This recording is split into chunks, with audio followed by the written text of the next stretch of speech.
Welcome, everyone. My name is Zach Ferguson. Thank you so much for joining me. Welcome to Love Thyself, the Root Cause Recovery podcast. I'm so grateful to be here with you today. Thank you so much for joining me. Thank you so much for sharing, spending your time with me. This is my passion, my mission, and my love. So thanks for joining me. Thanks for being with me. And I'm really grateful. I've titled this first episode, How I Recovered After 20 Years of Addiction and Why Love Thyself Exists. So the purpose of this is so you may be able to resort back to understand and get to know a little bit more about me and why I have created Love this podcast. So again, welcome. Thank you for joining me. Again, my name is Zach Ferguson, and I spent over 20 years in active addiction. Before like many people, trying to understand why, before I was actually able to find the keys to recovery itself, which it turns out were simple enough. It just wasn't accessible or available, readily accessible or available to me or people like me in that situation that I was in, or the many different situations I found myself in, which is why this podcast exists, because I wanted to change that. I wanted to make it more accessible and more available to people, because I personally know, after having spent over 20 years in active addiction, how just challenging and difficult and overwhelming the whole process of addiction can be, and how much it can take from you, and how much it can prevent you from being and doing all the things in life that you want to be and do. And, I don't think it should take 20 years for you to find those answers either. And so the purpose of this podcast is to be able to help give you resources and tips and information and share some stories. And farther down the road, we're going to invite some guests as well. But I'd like to think this is your recovery network. This is where we're going to talk about why more fighting and shame and willpower are not the answers when it comes to recovery. And in fact, it looks something more like love or support and understanding. I created this title, Love Thyself. It has a very personal meaning, um, mostly because I spent so much time doing what culture and society and everyone around me told me to do, which was to fight my addiction, which was to, use my strength and my courage and my willpower to push and fight and struggle to essentially survive. And I don't know about you guys, but I fought and I struggled and I survived for over 20 years, and it got me absolutely nowhere but farther down the rabbit hole. And that was depressing and overwhelming, and to the point where it even led me to my own suicide attempts. And I could share with you all the different paths my addictions led me down. And I'm sure there'll be many times where we'll share some of those stories in future episodes. But I think it's really important that everyone understands right here and now that continuing to tell stories of victimization or, you know, they get us nowhere. I I went to meeting after meeting where I sat in circles and talked about my drug use and the experiences I went through with my drug use. And it didn't get me anywhere. It just made me want to do more drugs. And the more I tried using my own will, which was, it was like a catch-22. It was like, why would I stop doing this thing that seems to be helping me? The problem is that I have to do this thing in order to feel normal. The thing being the drugs. So it's,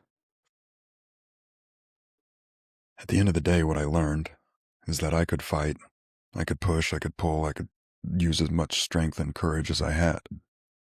But even if I did that perfectly, what I ended up with was a days where I didn't do any drugs, but I was in hell throughout the entire day. And what do I mean by that? I mean, I was constantly being activated and pulled towards using the drugs. My mind was constantly being triggered and telling me, Zach, you either do that drug or you're not going to make it. To the point where I would only think of the drug even over food or sleep or anything else. And that's no way to live. And I know if you're listening to my voice now, you know what I'm talking about. And you know it's no way to live.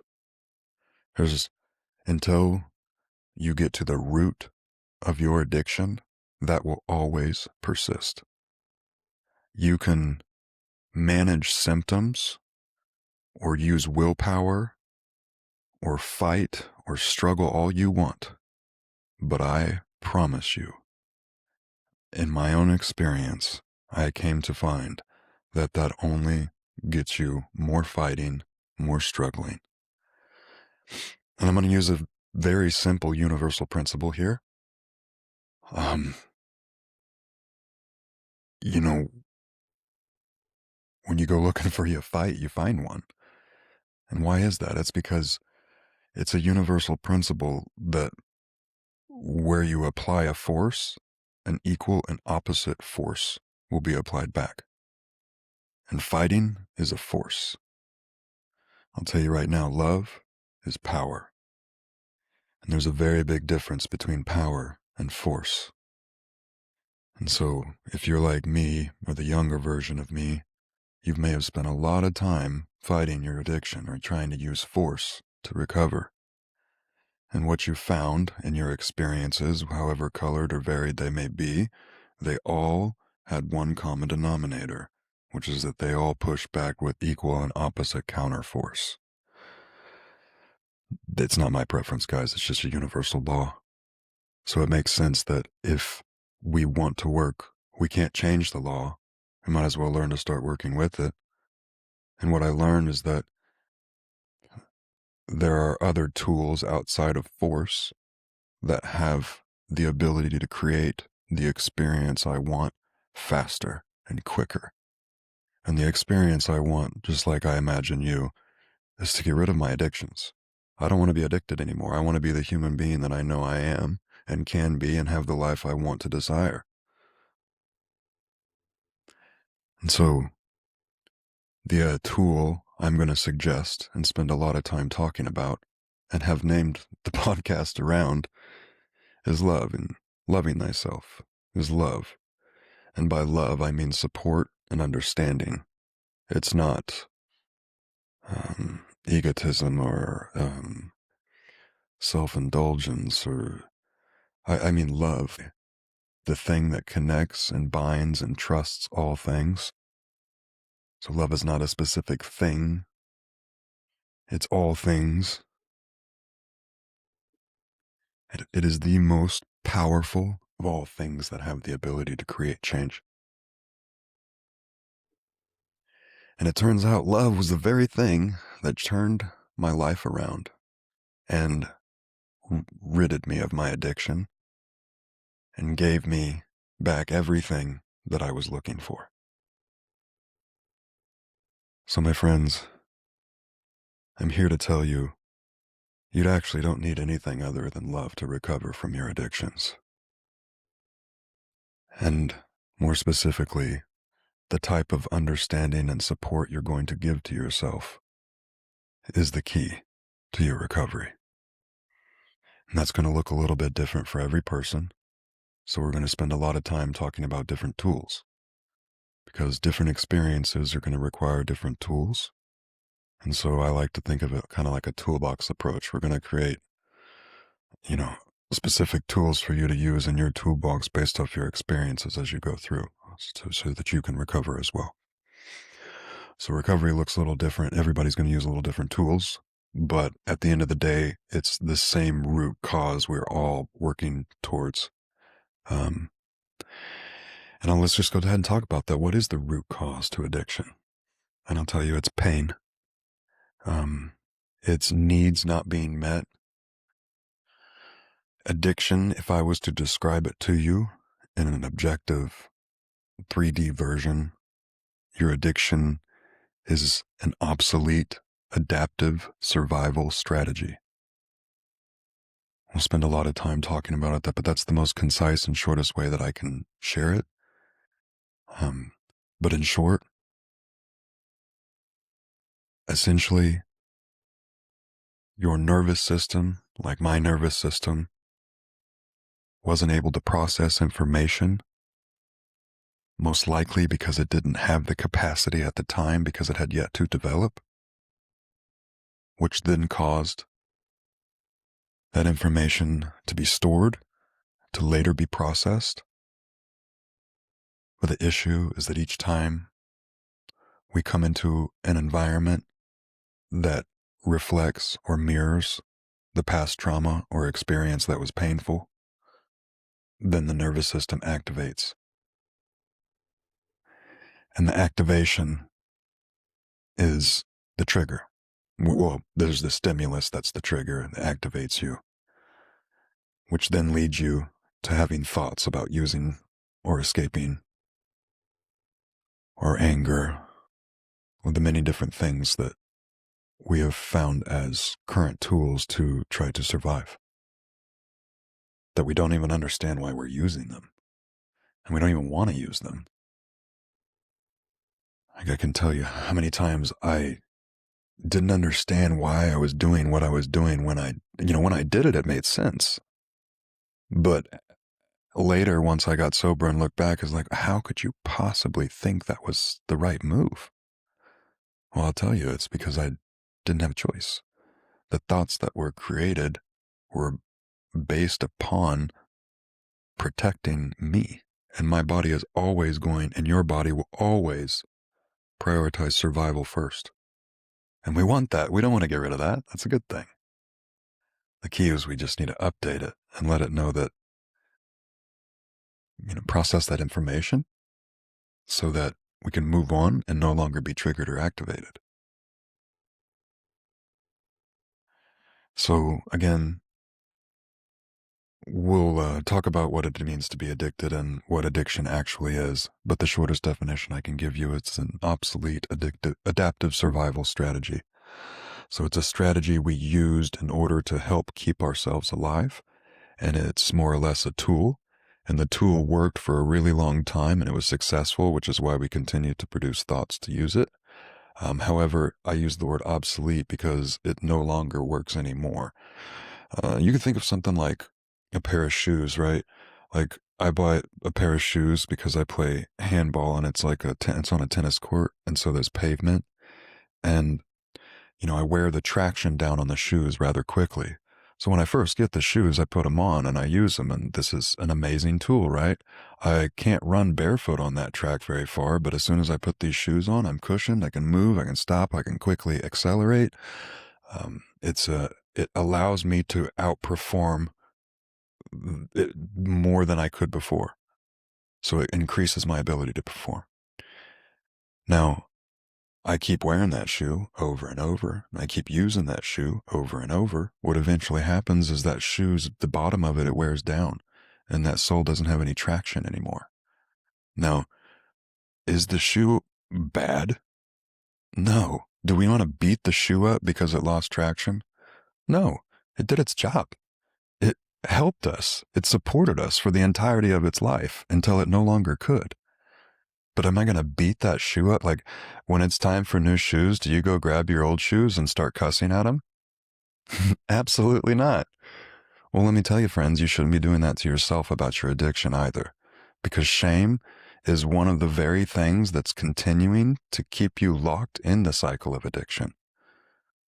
So, again, it's about love and support. It's not about shame or fighting or willpower. So, just like the shoes, you don't beat them up. You just go grab another pair. You upgrade, you update, you elevate, you rise above, you get a new one. Well, the same thing with your addiction. It's time to rise above. It's time to get a new tool to regulate the system. It's time to teach the body to process the information that it once didn't have the capacity to do. And once we do that, friends, you get to move on with your life. And every problem that you can currently fathom that's based around your addiction, which I probably would agree can disappear. Friends, I was 140 pounds. I was emaciated. I was addicted to every drug. I had been to prison. I've seen the gamut. And I can tell you that you can recover from all of that. None of that can hold you down from being what you want to be if you have the motivation and the desire to change yourself. Then your answers are available. And it is my mission to make them available to you as accessible as possible. So I looked for, like I said, over 20 years, and I wasn't looking for drugs. I wasn't looking for another way to be addicted.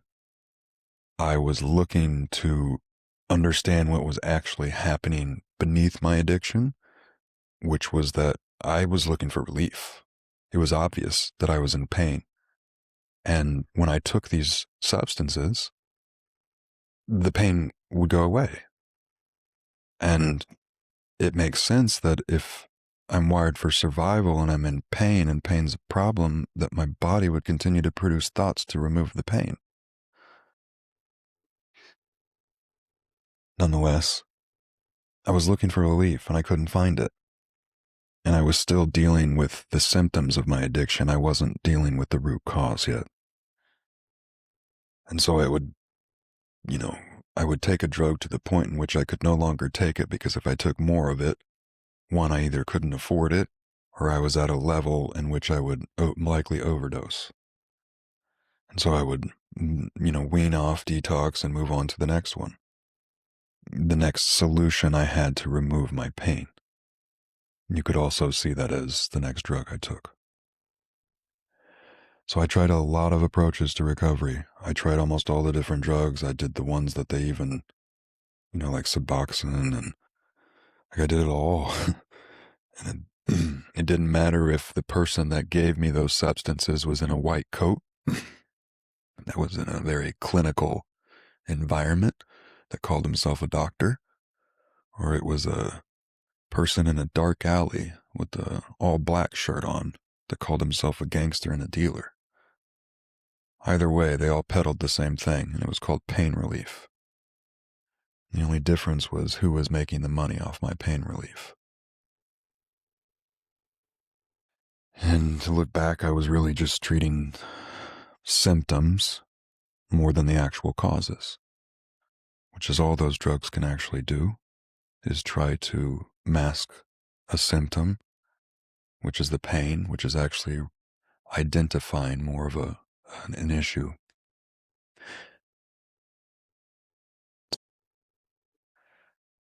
But I eventually, like I said, I got to the point where I realized that the drugs weren't the problem, that there was something more going on, that I was in a lot of pain, and I didn't know how to resolve that pain. And everywhere I looked, what I found was not a solution to my pain. It was a solution to the side effects. And they may have temporarily put a Band-Aid on it for that hour or two, but as soon as I left the meeting or the thing that I was doing, the overwhelming feelings and sensations and urges would come back, and I couldn't escape it. I got to the point where the amount of medicine or drugs I would have to take to escape the pain was more than my body could manage and also stay alive. I knew this too. I was taking astronomical amounts. The amounts that I was taking of each of them would be enough to kill an elephant. And I was taking, 10 different kinds at once. So what I mean to tell you is I was in a lot of pain. And maybe you're in a lot of pain too. And I want you to understand that no matter how many drugs you're currently taking, whether it's 1 or 5 or 10, or how much of it you're currently taking, I see you, and I hear you, and I feel you, because I have been you. And you, my friend, my brother, my sister, you are not broken. There is absolutely nothing wrong with you.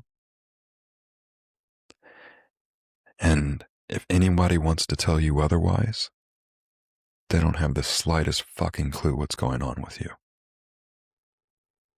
So heed my voice when I tell you that you are perfect just as you are. You have done nothing wrong. Yes, you've made some decisions that you maybe regret or would do differently under the different understanding. But my friends, that's called life. And that's what it is to be human. So stop beating yourself up for it. Start instead, learn to understand and support, or dare I say, love yourself. Because it is that part of yourself that needs to be loved. That part of yourself that's in pain, that is the root of your addiction. It needs your support and your understanding so that it can be heard, so that it can process that information and it can move on. And I know you want to move on. I said it's simple, but it doesn't mean it's easy. You know, it wasn't available to me because of technologies that weren't existed at that time. There's several different reasons. It's just not about blame. It just wasn't available, and now it is. And so my goal is to make it as accessible to you as possible. So you know that there is a solution available to you. There is a way out, despite maybe all the different rehabs or places that you've been. Just like me, I thought there was nothing left. But I promise you there is. And it turns out it feels really good. I know this is going to blow some people's mind, but my recovery, I was almost high as a kite the entire time. So dare I say, believe it or not, when I did things that supported my system like cryotherapy, I would feel when I stepped out of that cryo tank or that cold plunge, I would feel high as a kite, just like I did when I took an opiate. And why is because that opiate actually didn't make me high. All it did was remove my pain.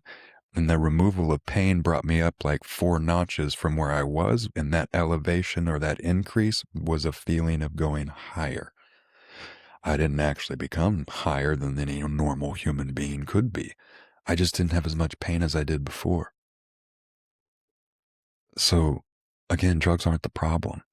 And as soon as we teach our bodies and our systems to other ways to support ourselves, and we find out where we need the support and why, then it's a game changer. Say goodbye to your addiction. It's no more. And again, I'm not saying you're going to feel great or high as you leave your addiction. No, no, no. There will be moments that are, I will tell you, I had moments of overwhelming bliss and joy. And I had lots of them. And they came from the moments in which I found ways to truly love myself and support myself and understand myself at my core. And I'm telling you, the more you do that consciously, the more your subconscious is going to, be grateful and gratify you for it, which are the feelings that you're going to ensue. So just know that it's not all horrible or painful or hard or challenging, this whole recovery thing. It actually probably looks a lot different than what you've been told. It doesn't mean that it's going to be easy. Each time we take that step, we condition our mind to do it again the next day, even easier. And so the very thing that once brought you down in your addiction, which was tolerance, will be the very thing that helps pull you out.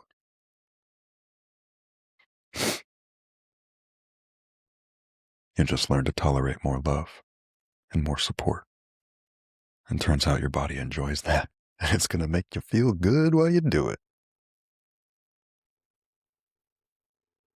And the more we do that, the more we're no longer activated by those stimuluses that cause us to be triggered to use the drug.